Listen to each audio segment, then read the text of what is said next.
अलग अलग जगह धरने हुए, उस ज़माने में तो सब कहते थे एक और शाहीन बाग खुल गया, बोलते थे ना।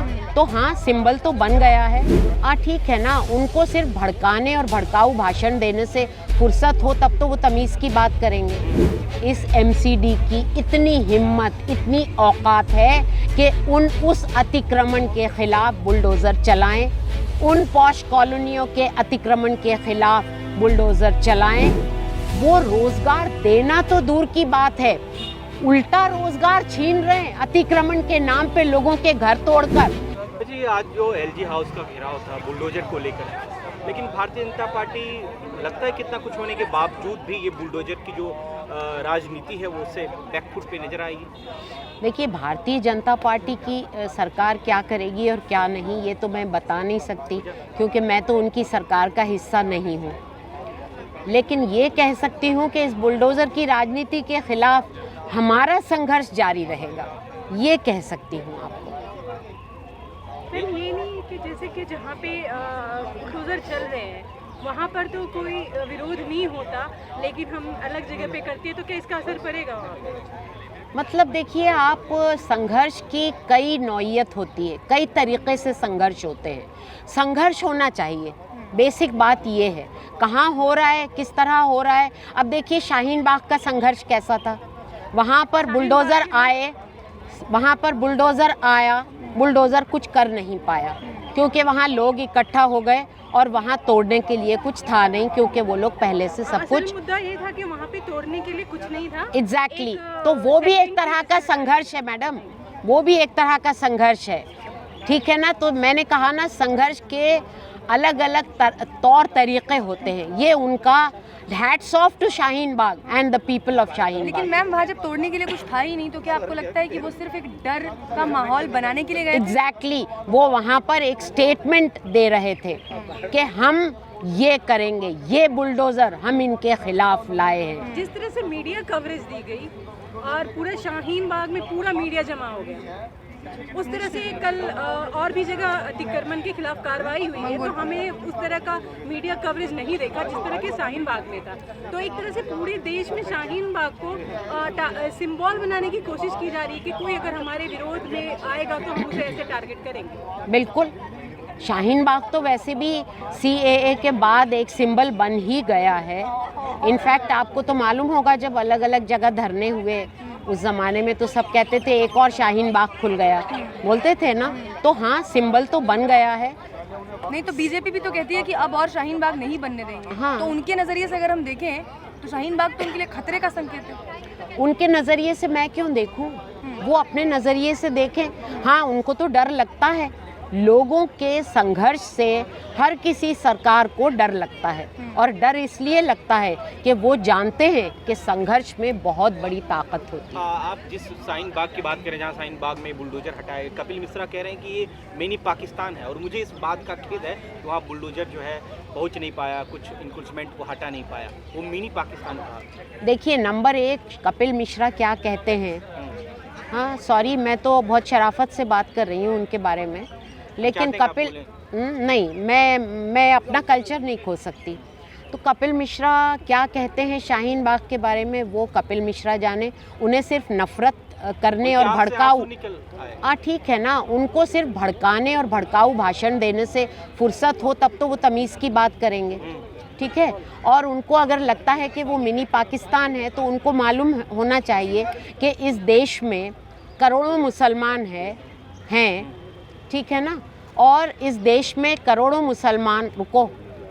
मुसलमान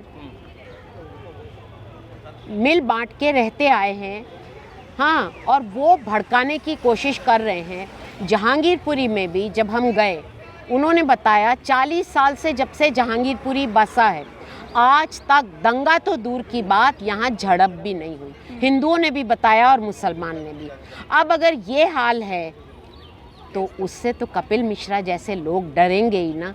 उनके तो वो अफसोस के आंसू थे या डर के, ये तो आपको उन्हीं से पूछना पड़ेगा। नहीं करती कि कपिल मिश्रा की केंद्र में सरकार है, एमसीडी उनके हाथ में 15 सालों से, फिर ये अतिक्रमण अगर शाहीन बाग में अगर होता है, अगर सही बात है, तो फिर इनकी सरकार जब क्या कर रही थी? सिर्फ शाहीन बाग की बात नहीं है ना, अतिक्रमण पूरे दिल्ली में है। और अगर हाँ, मैं उसके पहले एक और बात बोलूँगी, साउथ दिल्ली और पूरे दिल्ली के पॉश इलाकों में है। कई बीजेपी नेताओं के पॉश घरों में के बाहर अतिक्रमण है। क्या इस एमसीडी की इतनी हिम्मत, इतनी औकात है कि उस अतिक्रमण के ख़िलाफ़ बुलडोज़र चलाएं, उन पॉश कॉलोनियों के अतिक्रमण के ख़िलाफ़ बुलडोज़र चलाएं? उनको सिर्फ गरीब लोग मिले हैं, गरीब लोग जिनकी रोज़ी रोटी छीन रहे हैं। अरे गरीब लोगों की रोज़ी रोटी का वादा देकर तो वोट लेकर और सरकार बनाई है। अरे वो दोबारा रोज़गार बढ़ाना 2 करोड़ सालाना, वो तो दूर की बात है। एक मिनट, वो रोज़गार देना तो दूर की बात है, उल्टा रोज़गार छीन रहे हैं अतिक्रमण के नाम पे लोगों के घर तोड़कर। और वो भी कैसे? पहले नोटबंदी करके लोगों के रोज़गार को तहस नहस किया, कोविड में रोज़गार ख़त्म हुए, जाने गई, और उसके बाद यूं उनके रोज़गार को तोड़कर और आप ख़त्म कर रहे हैं। तो क्या कर रहे हैं आप?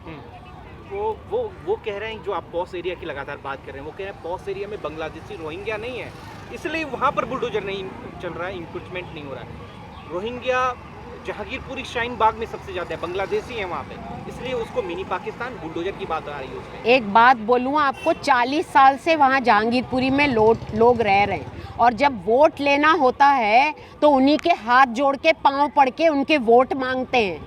ठीक है, उनके पास पहचान पत्र हैं, आधार कार्ड हैं, राशन कार्ड हैं। जब वोट मांगना होता है उस वक्त उनको याद नहीं आता। वो एक मिनट, मेरी बात पूरी होने दीजिए, कि वो रोहिंग्या हैं और बांग्लादेशी हैं। ये बांग्लादेशी वाली बात आज की नहीं है, ये मदन लाल खुराना के टाइम से ये लोग बात कर रहे हैं। मुझे मालूम है हम लोगों ने कितना बचाया उन लोगों को और किस तरह उनके लिए काम किया। उनको लेके जाके हिंदुस्तान और बांग्लादेश के बॉर्डर पे छोड़कर आते थे। हम भी जानते हैं किस तरह उनको किया मदन लाल खुराना ने, और आज भी वही कर रहे हैं। बंगाली मुसलमान, मगर उनको वो कहते हैं बांग्लादेशी। उनको पता नहीं है कि हिंदुस्तान में, वेस्ट बंगाल में भी मुसलमान रहते हैं जो बांग्ला बोलते हैं। सारे लोग हिंदी ही बोलेंगे क्या? नहीं, वो तो बंगाली बोलने से ही कह देते, बंगाली बोलते और मुसलमान है। मुझे एक सवाल और, आपने संघर्ष की बात कहा कि आप ये जो संघर्ष आप कर रही हो, ठीक इसके विपरीत हम जाते हैं तो कहते हैं अभी कुतुब मीनार में जो भारतीय जनता पार्टी हिंदू फ्रंट के लोग चढ़ गए, वो भी एक संघर्ष है। ठीक इसके विपरीत में भारतीय जनता पार्टी के हम उधर संघर्ष कर रहे हैं और एंटी नेशनल इधर संघर्ष कर रहे हैं, फर्क है ये। देखिए, कौन एंटी नेशनल है ये आप मीडिया वाले हैं। मीडिया कई तरह का होता है। एक मीडिया वो होता है जो संविधान को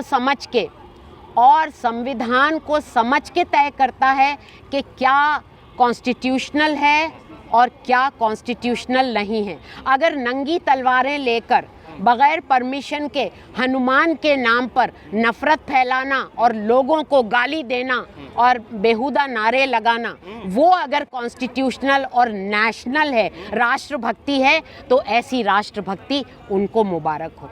हमारा यहाँ एक कॉन्स्टिट्यूशनल, कानूनी, पीसफुल, बग़ैर हथियारों के, खुले हथियार तो दूर की बात है, एक अपना प्रतिरोध जाहिर करने के लिए प्रदर्शन था और वो करने नहीं दिया गया। और खुली तलवारें लेकर एक एंटी नेशनल जुलूस होता है और आप उसको नेशनल मानेंगे। अगर आप ऐसे हैं तो आप मीडिया वालों ने सही स्टडी नहीं की है। तो फिर वो लोग कौन है जो कुतुब मीनार चढ़ जा रहे हैं, ताजमहल पे चढ़ जा रहे हैं? वो आप बताइए ना, मैंने थोड़ी देखा, मैं गई भी नहीं उनको देखने। आपने न्यूज़ में तो देखा होगा कि इनका हिंदू राष्ट्र की कल्पना में दलित कहाँ पे है। अभी मुजफ्फरनगर की एक घटना सामने आई है जो कि बहुत शर्मनाक है।